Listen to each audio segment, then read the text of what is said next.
नमस्कार, मार्केट पंचनामा में आप सभी का स्वागत है। मैं हूं सुमित और हफ्ते का पहला कारोबारी सत्र और भारतीय बाजारों के लिए आज का जो ट्रेड था वो एटलीस्ट नेगेटिव गैप डाउन शुरुआत के साथ हुआ।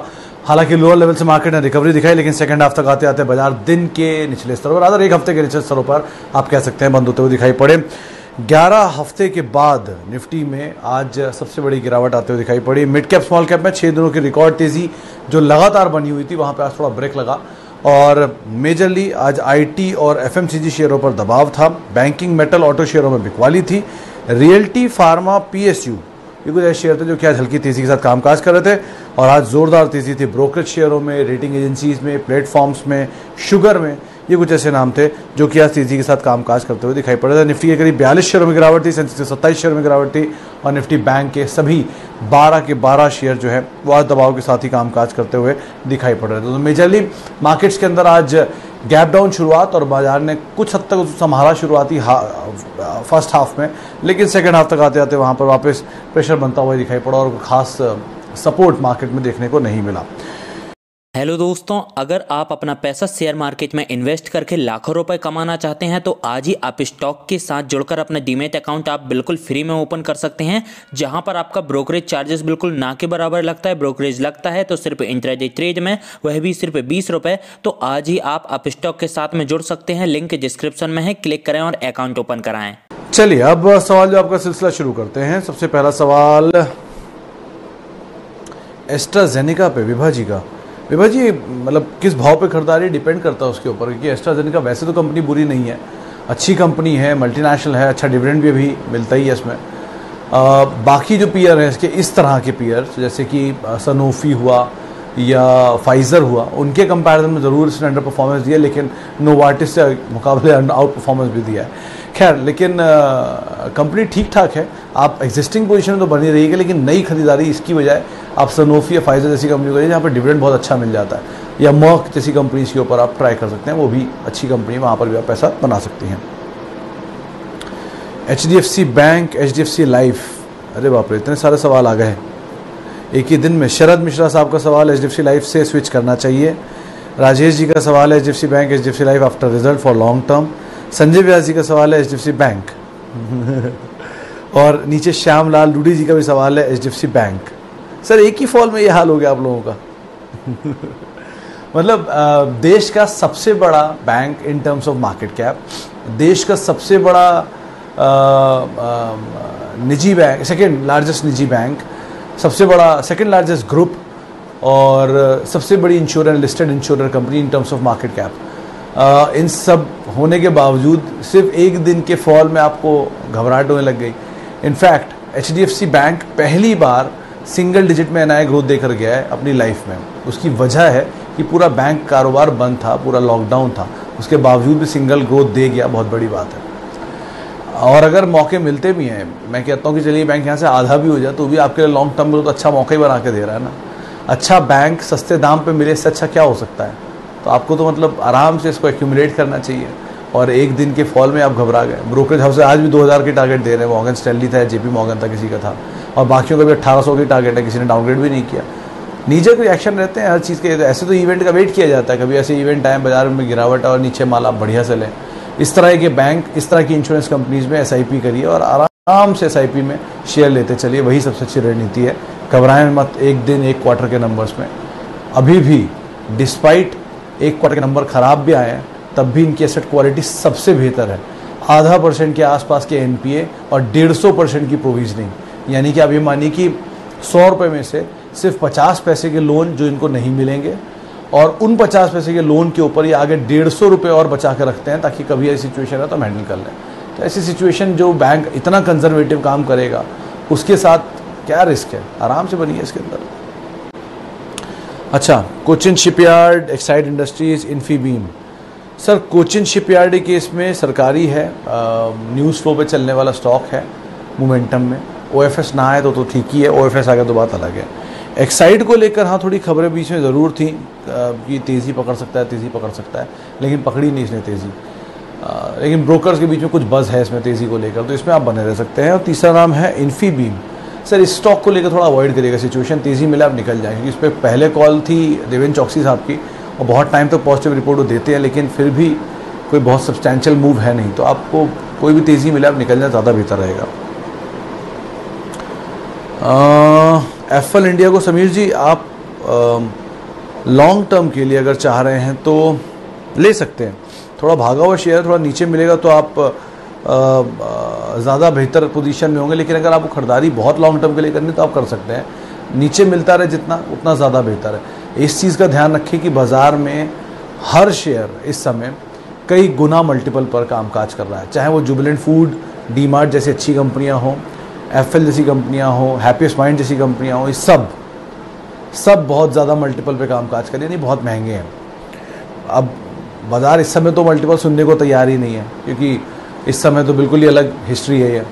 तो बेटर यही है कि इस तरह के स्टॉक कभी भी नीचे मिले अच्छी खासे सब्सटेंशियल फॉल के बाद, तब आप इन्वेंटर कर जाए, ज़्यादा बेहतर है। लेकिन अगर अभी भी आपको लग रहा है कि आपको कुछ छूट ना जाए आपके हाथ से, तो आप ज़रूर इसमें एसआईपी के वे में या थोड़ा थोड़ा करके इन्वेस्ट कर सकते हैं।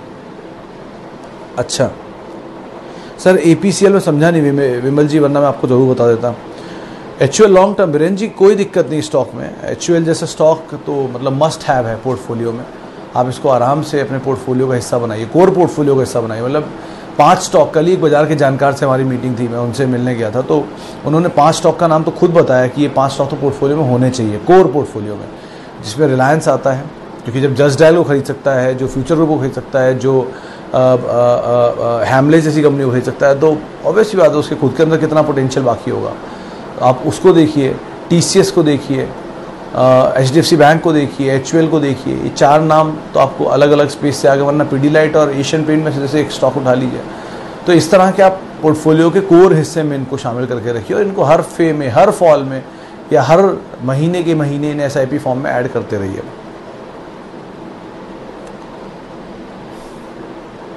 अमन अग्रवाल साहब, अतुल लिमिटेड में कोई प्रॉब्लम नहीं है, बहुत बढ़िया कंपनी है, बहुत भागा शेयर ज़रूर है, 2000-3000 रुपये की रेंज में लास्ट टाइम होता था, उसके बाद भाग के तो ये 5000 के रेंज में पहुंच चुका है। अच्छी कंपनी है, पार्ट्स में आप ज़रूर खरीदारी कर सकते हैं। इसमें लाल भाई ग्रुप की कंपनी है, अरविंद लाल भाई ग्रुप की, और केमिकल में स्पेशलिटी सोडा ऐश वगैरह में इनका बड़ा कामकाज है। प्लस ऑब्वियसली आप कभी पढ़िएगा तो ये खजूर के भी सबसे बड़े मैन्युफैक्चरर है इंडिया के, डेट्स जिसे हम कहते हैं। तो कंपनी अच्छी है, कंपनी में कोई दो राय नहीं है, आप इसे ले सकते हैं, डिविडेंड पेइंग है, और सबसे बड़ी बात फाइजर और नोवार्टिस में 3-3% स्टेक भी रखती है। तो इस कंपनी को आप आराम से खरीदारी करिए, फॉल में मिल जाए तो बहुत अच्छी बात है, और थोड़ा थोड़ा खरीदते रहिए तो भी अच्छी बात है, धीरे धीरे करके खरीदिए। लेकिन पूरी तरह से सिर्फ एक कंपनी पर रिलाय मत करिएगा अगर एक सेक्टर में आप जा रहे हैं तो। और कंपनियां भी हैं, केमिकल की सुदर्शन हुई, पीआई हुई, यूपीएल हुई, इनको भी आप तलाश सकते हैं, लेकिन अतुल के साथ कोई दो राय नहीं है कि आप उसमें इन्वेस्ट ना करें।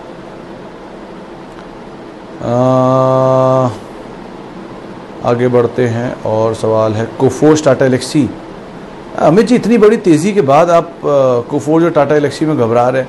कोफोर्ज भी अपने ऑल टाइम हाइस के आसपास, और टाटा एलेक्सी की तो क्या ही कहने, ये तो लगातार चले ही जा रहा है, पेट्रोल ही नहीं खत्म हो रहा इसका। तो खैर, ये दोनों कंपनियां अगर आपके पास है तो आप बढ़िया इनको रखिए, कोई इशू नहीं है इनके साथ। नीचे मिले तो आप इनको खरीदिए, दोनों को कहीं भी मिले, यहाँ से 1000 रुपये 2-2000 रुपये नीचे मिले तो भी आप आराम से खरीदारी करिए, कोई दिक्कत नहीं है।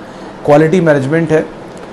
कोफोर्ज के केस में इन्वेस्टर है, लेकिन टाटा एलेक्सी के केस में तो ऑब्वियसली बात है टाटा एलेक्सी है। और कोफोर्ज के केस में भी नंबर्स, मतलब टाटा एलेक्सी के नंबर्स भी ठीक थे, ऐसा कोई ख़राब नंबर नहीं थे, थोड़े से वीक जरूर थे सीक्वेंशियल बेसिस, वो अनुमान भी था बाजार में। और कोफोर्ज के केस में भी आप टाइम देंगे तो अच्छा पैसा बन सकता है। वो बात अलग, बड़ी तेज़ी दिखाई, लेकिन अभी भी इसमें तेज़ी मान रहे जानकार, तो आप बने रहिए दोनों ही कंपनीज में। एवेंटल लॉन्ग टर्म, शिवम जी इस कंपनी को मैं ट्रैक नहीं करता, माफ़ी चाहूँगा इसके लिए, मैं इसको ट्रैक नहीं करता अवेंटल को। मतलब आपने नायाब हीरा चुना है, लेकिन मैं इसके बारे में कुछ खास जानता नहीं तो मैं कुछ कह नहीं सकता, सॉरी। अच्छा, आगे बढ़ते हैं। और रिलायंस पे माया जी अभी यही बात ही हो रही थी कि जो कंपनी इतने सारे एसेट्स इंडिया में ओन कर सकती है अलग अलग स्पेस में, कभी आप पढ़िएगा, ये आपको आराम से गूगल में इमेज मिल जाएगी कि रिलायंस कहाँ से कितना रेवेन्यू उठाता है करके। ऑयल एंड गैस में है, O2C से बोलते हैं, नया कारोबार जो डीमर्ज किया उन्होंने, एक्सप्लोरेशन में है, पेट्रोकेमिकल में है, टेलीकॉम में है, अदर्स में भी इनके मीडिया चैनल आते हैं, अदर्स में इनके वो टॉय शॉप हैमलेस आती है, अब जस्ट डायल भी है। तो इतना बड़ा कारोबार, इतनी सारी चीज़ें, करीब 15 लाख करोड़ का अकेला स्टॉक या अकेली कंपनी, इतनी बड़ी कंपनी के अंदर कितना पोटेंशियल अभी बाकी होगा, आप खुद ही अंदाज़ा लगाइए। अगर आप मानती हैं इस बात को कि इंडिया यहाँ से बढ़ेगा, तो ऑब्वियसली बात है रिलायंस को बढ़ना ही होगा, तभी इंडिया बढ़ेगा। इतना बड़ा इंडिया का रिफ्लेक्शन आता है रिलायंस में, तो आप बने रहिए इसमें। तो मतलब इसको तो आप आराम से लेके रखिए। रिलायंस के थ्रू नहीं ले सकते तो पीपी के थ्रू लीजिए, पार्टली पेड के थ्रू लीजिए, लेकिन लेके आपको रखना चाहिए रिलायंस। अदानी इंटरप्राइजेस पर राकेश जी, वो आज आपने खबर देखी होगी, फाइनेंस मिनिस्ट्री में एक सवाल के जवाब में उन्होंने बात बोली है कि अदानी ग्रुप के शेयरों की कुछ जांच चल रही है, ये सेंटिमेंट बिगाड़ गया इस पूरे ग्रुप का। तो जब थोड़ा ज़्यादा सेंसिटिव मटेरियल आ जाए किसी भी स्टॉक में तो आप अवॉइड ही करिए, ज़्यादा बेहतर है। बहुत सारे बाज़ार में शेयर हैं 6 शेयरों के अलावा, तो उनमें आप चले जाइए, और अगर थोड़ा नीचे कहीं मिल जाए तो आप कॉल लीजिएगा उस समय पर, या थोड़ा मामला रफा दफा हो, सिचुएशन ईज आउट हो, ये शेयर बैलेंस हो जाए अपनी वैल्यू के हिसाब से, तो आप इसमें ज़रूर एंटर कर सकते हैं। BSC राहुल जी 1300 रुपये अगर मैं गलत नहीं हूँ तो शेयर पहुँच गया है, 890 पे आपकी खरीदारी है। आप प्रॉफिट तो अच्छा खासा इसमें बना रहे हैं, फ़िलहाल तो बने रहिए, कुछ मत करिए, ना नया खरीदिए ना पुराना बेचिए, फ़िलहाल बने रहिए। तेज़ी मिलती रहती है अगर ऐसी 1400-1500 के आसपास, तो आप थोड़ा सा प्रॉफिट निकाल लीजिए या थोड़ी कॉस्ट निकाल लीजिए, प्रॉफिट को छोड़ दीजिए, और जो प्रॉफिट के शेयर हों उनको आप फिर छोड़ ही दीजिए। कहीं किसी भूले भटके में आपकी खरीदारी के नीचे मिल जाए आपको, तो आप इनको और ऐड कर लीजिए, कभी कोई दिक्कत नहीं है इसके अंदर। कंपनी अच्छी है, क्वालिटी है, डिविडेंड पे ऑफ अच्छा है, बढ़िया पेडिग्री के इन्वेस्टर्स इसके अंदर हैं, और एशिया का लार्जेस्ट एक्सचेंज भी है। तो हम सब जैसे जैसे कामकाज बढ़ता हुआ देख रहे हैं BSC में, वॉल्यूम भी बढ़ेगा, तो आप ज़रूर बने रहिए, कोई दिक्कत नहीं है। HDFC लाइफ में बातचीत कर चुके हैं, लेकिन हैरत की बात यह कि HDFC लाइफ और HDFC बैंक एक ही दिन में इतने सारे सवाल आ गए इसके ऊपर। खैर ईडल वाइज पे विमल जी अभी तो बढ़िया तेज़ी देखने को मिली है। ऑब्वियसली बात है, ये ब्रोकरेज हाउसेज में एंजल के नंबर और 5 पैसा के नंबर का एक इम्पैक्ट देखने को मिला। 150 रुपये लास्ट जो मैंने देखा था आंकड़ा वो था, लेकिन आप बड़ी तेज़ी देख चुके हैं, थोड़ा बहुत और बने रह सकते हैं। जैसे जैसे सिचुएशन थोड़ा नंबर से करीब आए आप कॉल अकॉर्डिंगली यहाँ पर लीजिएगा, फिलहाल तो आप बने रहिए।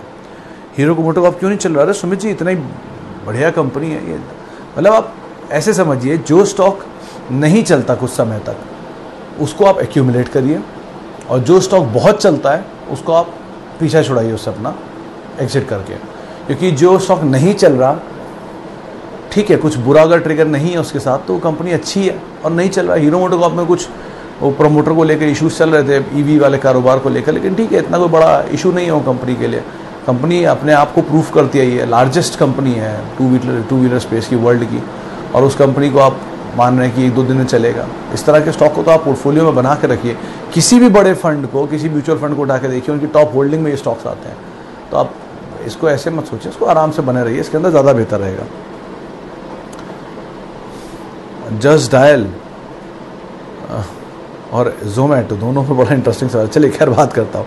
अच्छा जस्ट डायल के ऊपर सर सीधा जवाब है कि ब्रोकरेज हाउसेज ने तो टारगेट तेज़ी के भी दिए, मंदी के भी, तो अभी तो चीज़ें एग्जीक्यूट होंगी उस पर डिपेंड करता है रिलायंस के एंड से, लेकिन कंपनी का नंबर वीक थे, लॉस आया था 3 करोड़ का, इसीलिए शायद स्टॉक ने आज नेगेटिव रिएक्शन भी दिया, और डिस्पाइट इतनी बड़ी खबर के। तो अभी कुछ भी कहना मुश्किल है। आपने अगर इवेंट के ऊपर लिया तो कभी भी कोई खबर इवेंट के ऊपर नहीं लेनी चाहिए। Buy on rumour sell on news होता है यूजुअली, तो आप इवेंट को आधार मान के कभी कोई निवेश करें ही ना, यही सबसे अच्छा होता है। अच्छा जोमेटो के ऊपर शिवम जी अभी तो बहुत कुछ बाकी है देखना, अभी लिस्टिंग नहीं हुई, लिस्टिंग के बाद सिचुएशन कैसी आती है 2-3 क्वार्टर में, उसके बाद डिपेंड करता है। मतलब मैं हर चीज़ मेरा मतलब इंडिविजुअल व्यू है, मैं कोई भी कंपनी को तब तक नहीं सही समझता तब उसमें प्रॉफिट नहीं देख लेता। रेयर केसेस होते हैं जिस कंपनी में प्रॉफिट के बिना काम किया जाए, तो मैं थोड़ा कंजर्वेटिव एक बार को हो सकता हूँ, गलत भी हो सकता हूँ, लेकिन मेरा इंडिविजुअल व्यू यही है कि जब तक कंपनी में नंबर्स ना दिखाई पड़े, प्रॉफिट में ना आ जाएँ, डिविडेंड ना मिले, तब तक उस कंपनी के साथ जुड़े रहना एडवाइसेबल नहीं है। बहुत कुछ है बाज़ार में, 7000 कंपनियाँ, किसी में भी चले जाइए, अकेला जोमेटो ही थोड़ा ना बाज़ार चला रहा है, तो आप उनमें से किसी कंपनी को देख सकते हैं। सुशांत साहब EV से रिलेटेड अगर कंपनी आप देखना चाह रहे हैं तो टाटा पावर एक अच्छा नाम है, ग्रीव्स कॉटन एक अच्छा नाम है जिनको आप देख सकते हैं, वैसे ज़्यादा बेटर टाटा पावर है, और बाकी जितनी भी कंपनीज हैं इनके जब तक कारोबार का, अतुल ऑटो का शायद है EV में कारोबार, नहीं JBF ऑटो का कारोबार है, but having said that Tata Power is the best option as of now, तो आप पहले उसको तलाशिए। टाटा ग्रुप की है, ट्रस्टवर्दी है, पुरानी कंपनी है और बहुत बढ़िया कामकाज है, ना केवल EV बल्कि बाकी कारोबार भी बहुत अच्छा है इनका, तो आप उसमें जाइए, सेफ है। सर अक्ष ऑप्टी फाइबर के इसमें बहुत दुख हुआ था कभी। खेमका साहब इस शेयर में, इनके मैनेजमेंट से मैं कई बार मिला हूँ, लेकिन कई इश्यूज़ थे जिसकी वजह से शेयर टूटा था। कहा जाता है कि देश की दूसरी सबसे बड़ी ऑप्टिक फाइबर की कंपनी है और अच्छी कैपेसिटीज़ हैं इनके पास स्टरलाइट के बाद उन्हें कम्पीट करने के लिए। BSNL के लिए कामकाज भी करते हैं ये लोग, बट ये तेज़ी में, मतलब जब बुल रन होता है और जब छोटे मझौले शेयर ही भागते हैं तब ये शेयर ज़्यादा चलने लगता है। तो थोड़ा कंजर्वेटिव व्यू रखिएगा अपना और बहुत संभल के ट्रेड करिएगा। पिछली बार इसने बहुत लोगों को बहुत परेशान किया, बहुत फंसाया, बहुत नुकसान भी करवाया। थोड़ा ध्यान से ट्रेड करके निकलिएगा यहाँ से। अच्छा जी, और एक और सवाल ले लेता हूँ। और चलो, CDSL बाय करना है संतोष जी। इस समय CDSL एक स्टॉक जो 3 गुना हो चुका है, अभी भी बाय करना चाह रहा है। अगर आपको बाय करना बुराई नहीं है उसमें, बट वेट कर लीजिए, थोड़ा नीचे मिल जाए तब ले लीजिएगा। ऐसा तो है नहीं हमेशा एक तरफा ही चलता रहेगा। कोई ऐसा शेयर नहीं है दुनिया में जो एक तरफा ही चलेगा, कभी तो नीचे आएंगे भी। जब नीचे आएंगे तब ले लीजिएगा। जा रहा है, कल भी रहेगा बाजार, परसों भी रहेगा, नरसों भी रहेगा। कंपनी अच्छी है तो कल भी रहेगी, परसों भी रहेगी। तो अच्छा प्रोडक्ट नीचे मिल जाए तब ले लीजिएगा। आज के मूड मोमेंटम को देख के आप ले लेंगे, ऊपर फंस जाएंगे, नीचे आ जाएगा, आप दिक्कत में आ जाएंगे। बेटर है नीचे मिल जाए तब ले लीजिएगा। क्या घाई हो इस चीज़ में, मतलब आराम से शेयर लीजिए। अच्छी कंपनी है तो पोर्टफोलियो का हिस्सा होना चाहिए, और टाइम देंगे तो अच्छा रिटर्न ही मिलेगा। तो आप अकॉर्डिंगली यहाँ पे कॉल ले सकते हैं। चलिए, फिलहाल तो अब इतने ही सवालों को मैं शामिल कर पाऊंगा। माफ़ी उन सभी लोगों से जिनसे आज हम बातचीत नहीं कर पाए, और बहुत बहुत शुक्रिया उन सभी लोगों का जिन्होंने हमसे सवाल पूछे। जितने भी हमारे दर्शक हैं जो कि बॉम्बे, दिल्ली या उन एरियाज़ में जहाँ बहुत ज़्यादा बारिश हो रही है, तो थोड़ा ध्यान से संभल कर आप रहिएगा। और कल आपसे फिर मुलाकात होगी इसी जगह पर। तब तक के लिए आप मेरे साथ जुड़ सकते हैं। @सुमित रिसर्च मेरा ट्विटर हैंडल है। नमस्कार।